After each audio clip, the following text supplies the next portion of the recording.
Hello guys, I'm Model and welcome back to my channel. Today we are gonna discuss about the materials that we are gonna use for the robot. So they are gonna be PBR materials. That's a whole mess. So let's see how we can better understand what's going on here with this whole material. It's fully PBR. It's without any image textures. So let's get into it. So we are here with the robot without any materials. Yes. So this robot is not having any materials. Now let's do some rendering adjustments. I'm gonna go with 0, so it's rendering everything. For light path it's fine, and I'm gonna add environment texture and HDRI. Okay, so that's already much better for the lightning. And I'm gonna go into shading and let's assign a material of the base of the material. Let's name it base. Okay, I'm gonna make this material available for everything in the robot for the moment. So Control L and link materials. So every object is having the material, because most of the objects in the robot are gonna have this this kind of material. Now the cables and the top part of the hydraulic piston, they are gonna be different, but mostly this robot is gonna have this material. So for the moment we are doing the biggest and the hardest part of the robot. So first off, I'm thinking about some kind of a paint going on the robot. So if I just make it simple, like let's say roughness goes like that, and we certainly need to have a clear coat if it's paint. But that's too simple. So what I'm gonna first do with this, I'm gonna add a Voronoi texture. So if we go into color data, we see this kind of cobblestones path, something like that. Now what we can do with it, it's bringing color ramp. So now it's all black and white data, and that's going into the roughness. So as you can see, let me disable this, and going with a bigger scale, let's say 200, you can already see this difference into the roughness in the under layer, because it's also the clear coat acting on the shader. But that's too hard, so I'm going with some kind of a gray and some white gray. Let's see how it looks. It looks pretty fine. So that's just a subtle idea. Now that's for the roughness. I'm gonna duplicate the Voronoi texture into distance, and this one is gonna be 500, so it's gonna be a little bit smaller.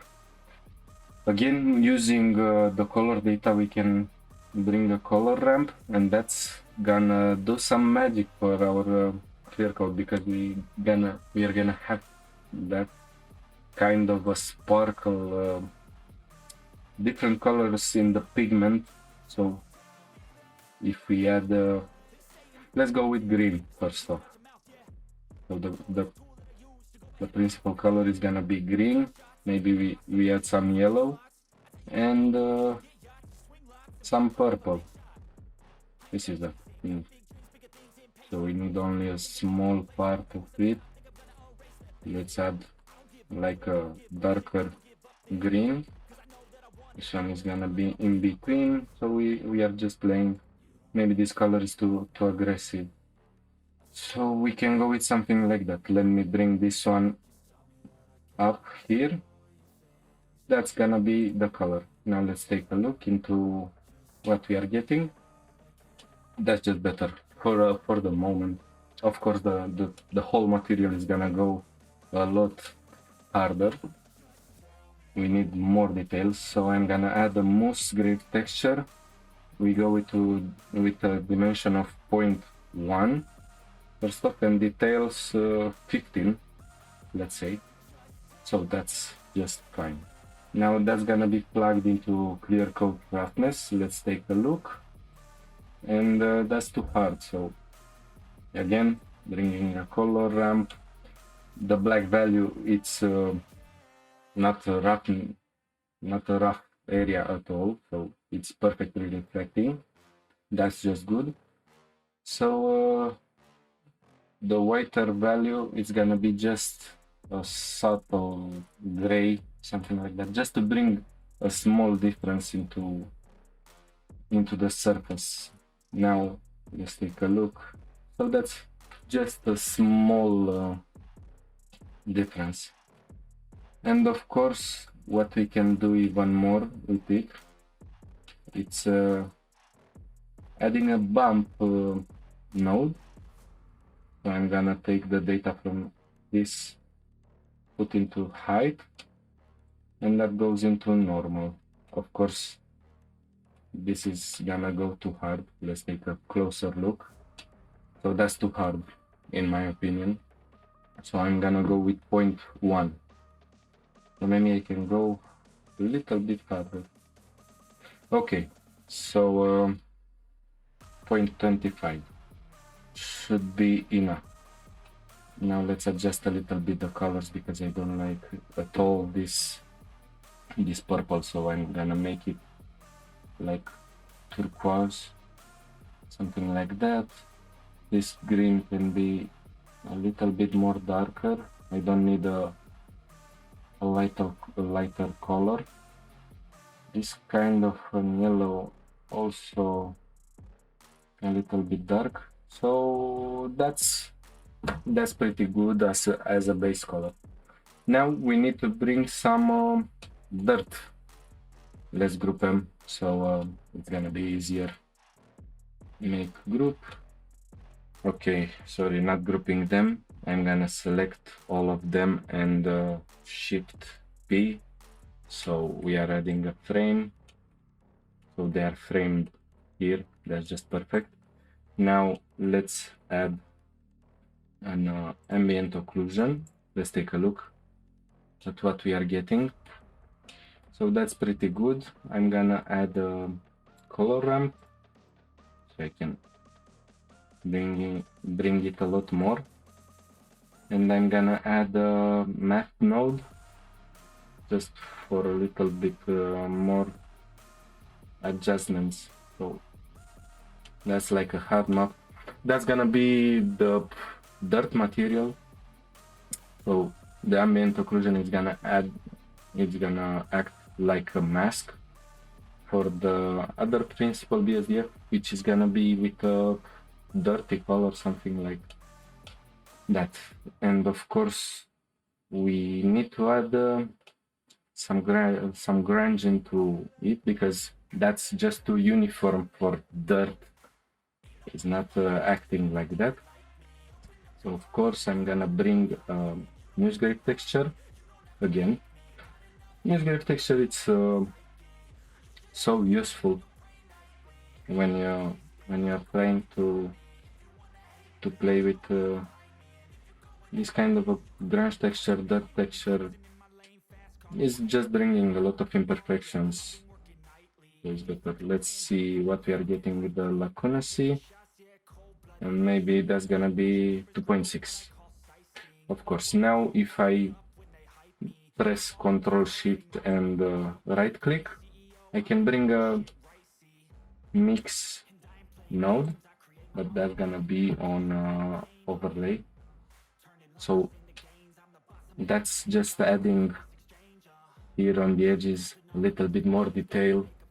So when you can see the difference from just uniform, which is not like a real thing, to this kind of ununiform path. Of course, I'm gonna go with a factor of 1. So that's all perfect. Maybe this is too hard, so that's why adding the math node is just perfect. Okay, I like the output of it. Now what we can do, I'm gonna bring this all around here. Let's frame also this part. I'm gonna move it right somewhere around here. Shift P, so it's all in a frame. I'm trying to keep the things organized because that's more useful for working. Of course, when I'm working just for myself, just trying things, I'm so unorganized. It's just a hell of a mess, but it's harder to keep up with the mess if you are adding a lot of nodes. Of course, Control Shift and right click, so we mix these two nodes. I'm gonna bring some distance between them because we don't need that much of a distance. Now this node, let's take a better look to it. So Control Shift and just left click. Yes, Control Shift and left click. It's gonna bring me into previewing the node that I'm clicking onto. So if I keep Control Shift and left click on the mix shader, it's showing me the mix in between them. And now I'm taking a preview onto the principal BSDF that I just brought. So non-metallic roughness totally on. And now let's go with a dirty color. Let's say that's some kind of a dirt color. Let's take a preview. So it all looks pretty fine, but I'm gonna bring a noise texture. Let's see, into colors. Okay, so I'm putting it into colors. I'm gonna bring a color ramp. That's gonna be here. Let's take the preview from here. Of course, a bigger scale, so 50, let's say. Yes, 50 looks fine. Now let's take a look into the roughness, so that's just good. Maybe not too many details. So that's a darker dirt. And then this kind of dirt. Maybe I can bring some green spots, but smaller, not too much. So of course, this one is gonna go here and this here. So we can take a closer look into what we are getting. Now let's take a look into the principal BSDF. Okay, that's just perfect, but we still need to add variety also into the dirt texture. So I'm gonna bring another color ramp. That's gonna go into the factor, and this one, it's going into the roughness. Let's take a look. So perfectly white, it's fine, but the black value, it's gonna be just something like that. Let's see how we are looking with it. So that's too much in my opinion. We just need a small difference into it, something like that. And of course, I'm gonna bring a bump map so I can put just a little bit of a volume throughout the dirt. Let's take a look.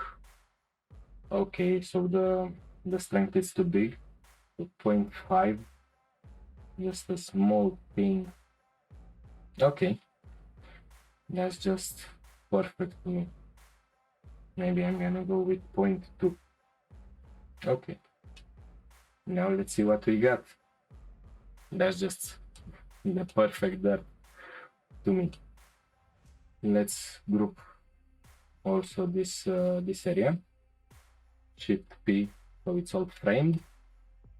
And now we are gonna do the edge where the parts where are without paint, where the paint just disconnected. So principal BSDF. Now I can go with a metallic object. So that's all the way metallic roughness somewhere around here. I'm gonna bring more distance into it. So with everything just simple We cannot leave it like that, as the surface without paint should also have some rust, because it's exposed metal without any protection. I'm gonna bring another Musgrave texture. It's just too good. Details 15, dimension 22. Let's try some other settings. So multi-fractal, it's just looking good. Now that's gonna be like a color. So I'm gonna bring a color ramp, which is gonna be so helpful for me to play with the rust. So this goes into some kind of a reddish color, or something like that.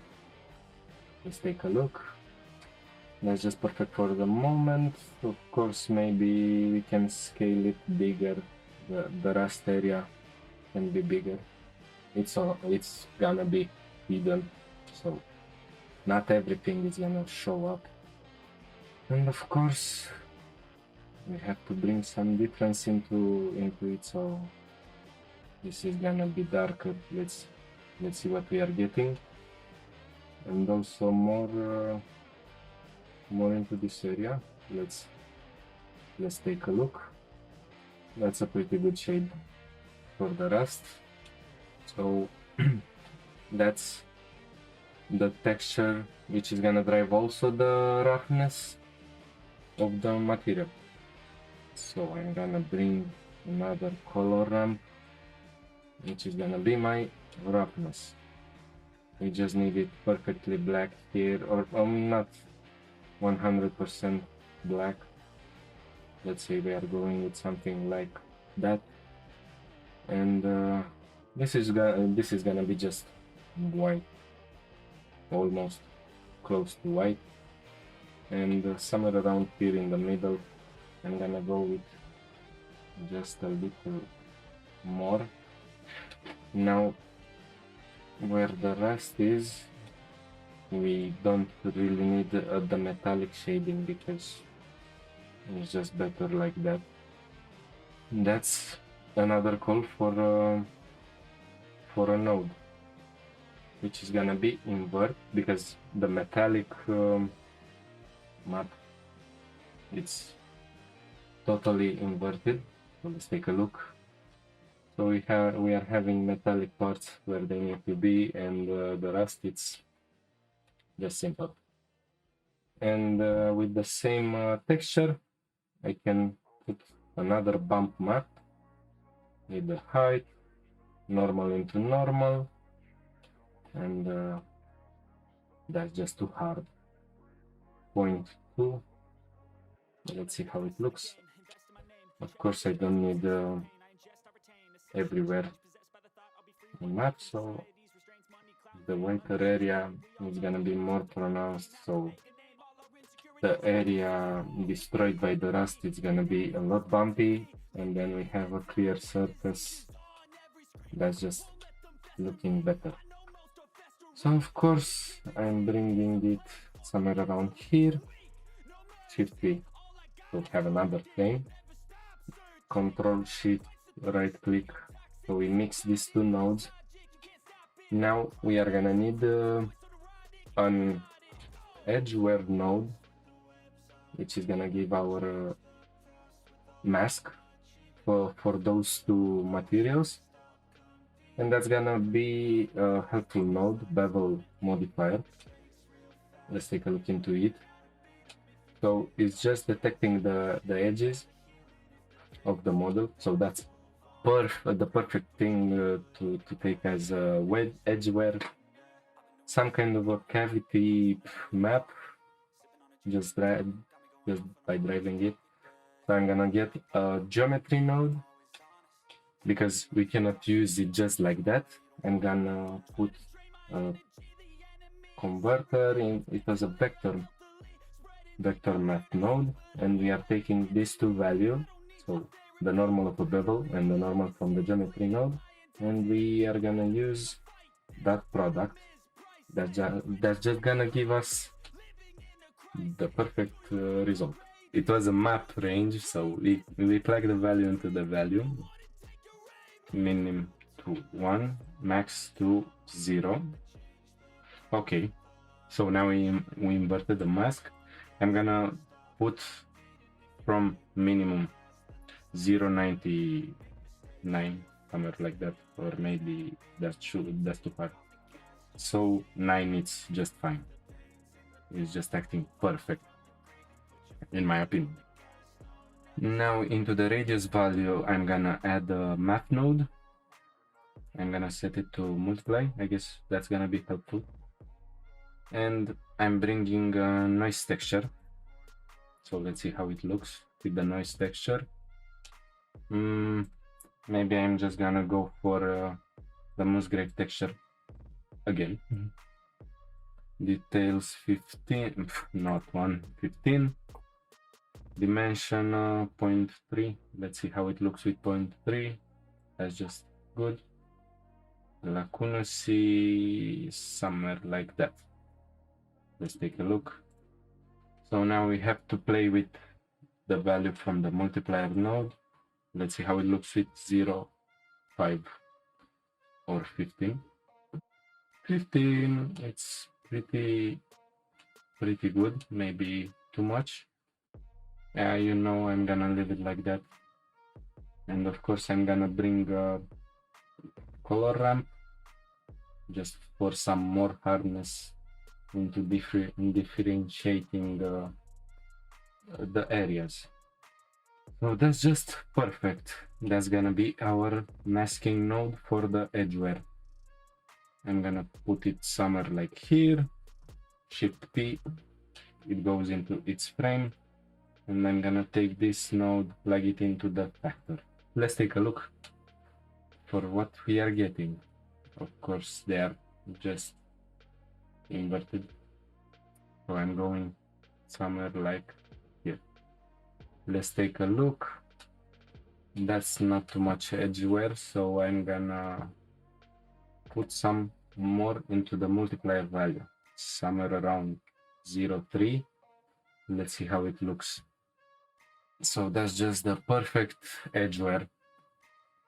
Okay, now I like much more the camera. It wasn't so much aligned.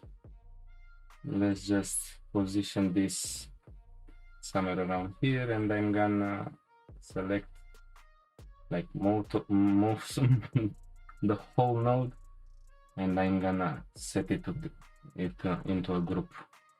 So everything now it's organized. Let's take a bigger look, and also let's save. That's part 4. I just like so much the output of this material. It's just great. I like it a lot. Now of course we cannot leave it as a unitary material for everything.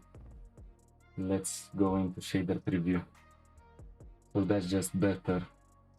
We are not gonna see everything from the node because it's not working in the preview shader, I guess, viewport shading. Okay, so let's go for the simple material now. Now we can get to the more simpler things. So that's gonna be just clear metal for the top part of the hydraulic pistons. So that's gonna be just white. It's a simple thing. The roughness goes 0.2 and anisotropic, so it looks like it's machined in this way.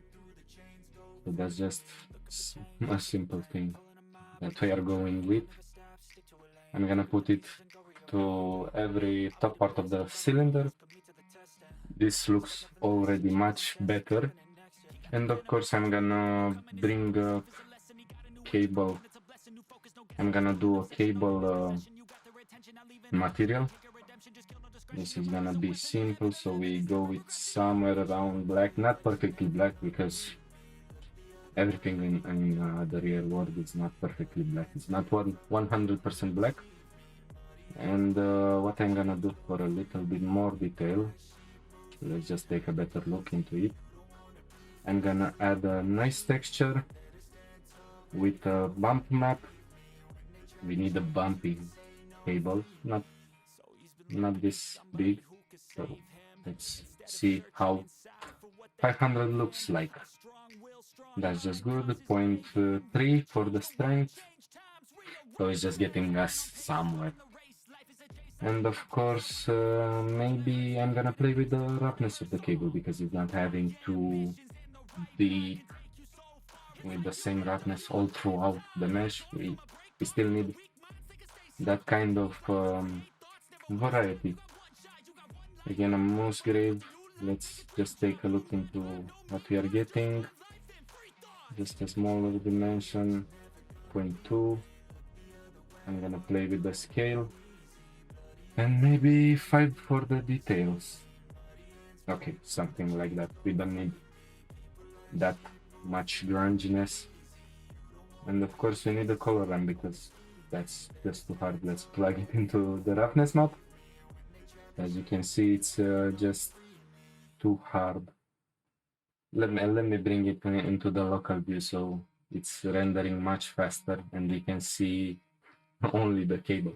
So that's just too hard for a cable. So we're gonna go with something like that. Not perfectly white because this is just messing everything. Somewhere like here. Okay, something like that. Let's take a look. Maybe we can scale it a little bit more. Let me take a look into the texture.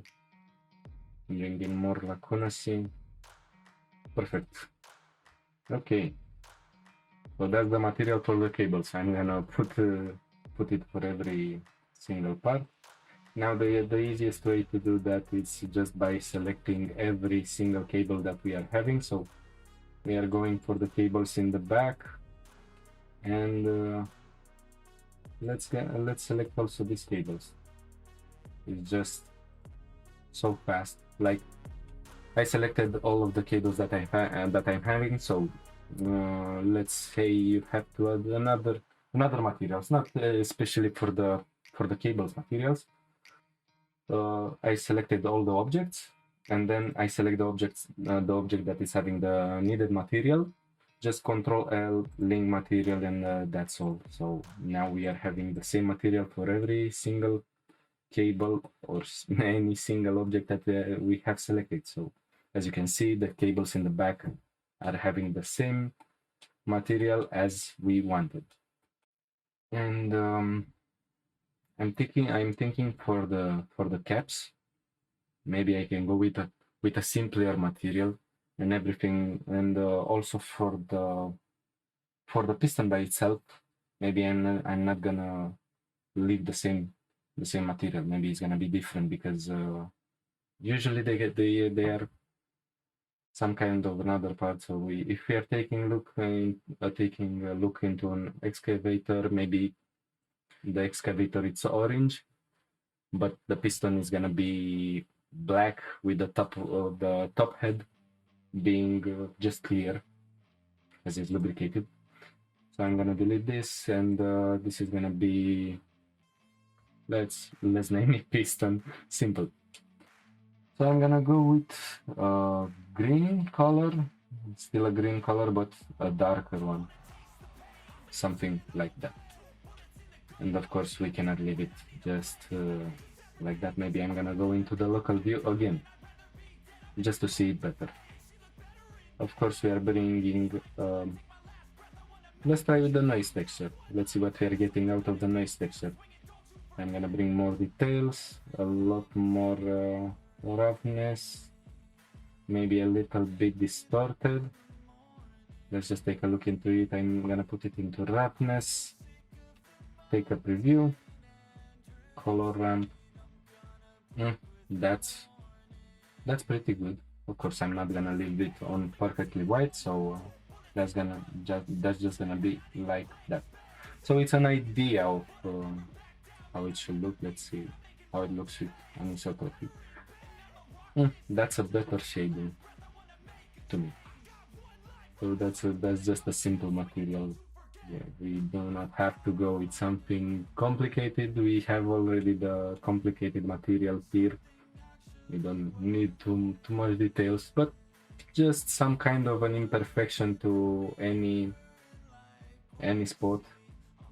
Nothing is just perfectly untouched, so we cannot just go with something perfectly reflective. It's expected from everything in real life to have some kind of an imperfection into its reflection, and maybe colors imperfections, like let's say this the sun, it's pointing on an object, and some materials, they just discolor when they are touched for a long period of time by the sun. So let's say we are going with a green color for the robot. Maybe that paint is gonna be affected by the sun, staying too much into the sun. It's gonna make it more lighter. It's gonna burn into the color. So Control L again, link materials. Let's take a look. Okay, so that's perfect. And here with this, I'm gonna go with a gray. I'm gonna name it cap. So this one is gonna be just gray.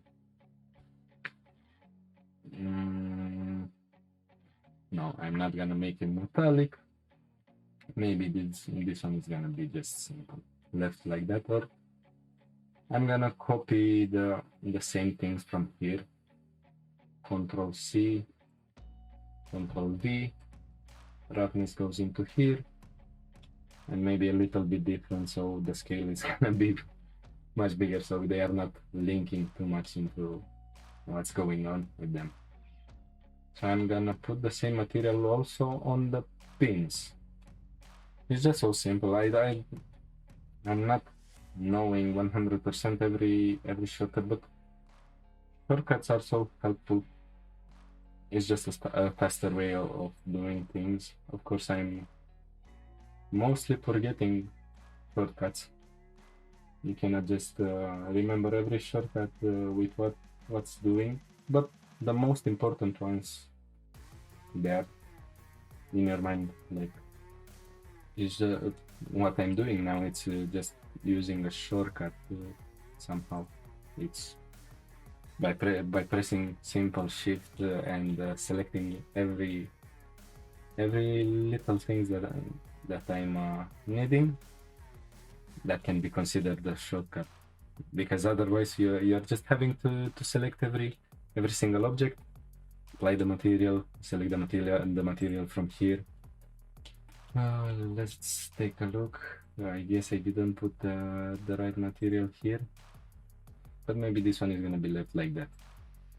I'm gonna go with clear metal here. That's just clear metal. So that's a small difference into what we've done. This one is gonna be totally a glass material. That's just clear glass. Let's name it glass, simple. I'm gonna delete the principal BSDF, bring a glass BSDF. That's just much faster, much simpler. IOR 1.5. It's perfectly white. Okay, let's take a transparent BSDF. And why we are gonna do it? It's because in the back of the glass, I'm gonna have an emissive object, and the emission of it is gonna be seen by the. Let's just start the plane, so we are gonna see in real time what I'm saying. I'm gonna go with 0 for the strength. Maybe I'm gonna leave it like that for the moment, so we see what we are doing with the glass material. So I'm gonna put a light path and choose is shadow ray. Now if I hide it, I can access this material. which is gonna be a simple emissive material. It's just a simple thing. Emission. Okay. Let's go with blue. Let's say blue. Blue is the chosen one. Now Alt H. I hide what I'm doing, and I'm gonna go with 0 strength. Now, as you can see, we are getting some light out of the eye. Of course, if I strengthen the emission, that's gonna be just harder and harder. So let's go with something hard, just to be evident. So let's go with 100. Something harder, 1000. Okay, so it's very visible what we are getting. And of course, if I add the glass, it's still showing up. Now, if I'm only shading with the glass BSDF, that's what I'm getting. Doesn't matter how much strength I'm putting. It's just gonna add some fireflies, some noise around, and that's not what wanted. When you want to add light passing through the glass, so if it's an interior shot or something where you need a lot of sunlight going into the area, it's just perfect to make it this way. Let's bring the environment color back where it was. I'm gonna hide it, and that's just too strong. So 100, it's just simple enough. And now I'm gonna hide this, and let's take a look around here, because we are having a gun here. Maybe I'm gonna go into a simple viewport, and I'm gonna select everything from here, so we are gonna see better what we are shading. Local view. Okay, so let's render. That's a pretty good material, but that's gonna be clear metal. Maybe I'm gonna go with piston head. Yes, piston head. It's just simple. I cannot put a lot of colors. I need to have somehow a color scheme in mind. This can be left like that, but the fact that having edge wear is not so helpful. So maybe it's gonna be just clear metal, because it's not going too much outside. It's just something hidden. I didn't select the other one. Okay. So maybe it's gonna have the same material as the piston. Let's just go with that. Okay, and these belts are gonna be a lot similar with the cables. Let's get out of the show. And I've missed some materials, some parts, but that's fine. It's already solved, and I guess that's pretty much everything. Maybe I can go with a little more difference, like the pin here. Maybe it's gonna have the same material like the piston cap. Yes, I like how it looks. Let's just go with something like that. I'm gonna save first, and let's select some pins. I guess that was the only thing. Controlling material. I'm gonna unhide. Now I see I missed to do the gear cap here. I'm just gonna add it before we are going to rig the model, because we need to have an excuse for this door to open, for this vent to open. So that's the robot. Let's take a look. Also, see, everything is perfect. Oh, in my opinion, that's the perfect robot with PBR materials. I just like how I got the result. Hopefully you enjoyed the video, you learned something new. Please leave me a like, subscribe. It's a lot helpful for me. And comment if you have any questions. That was the tutorial. Bye.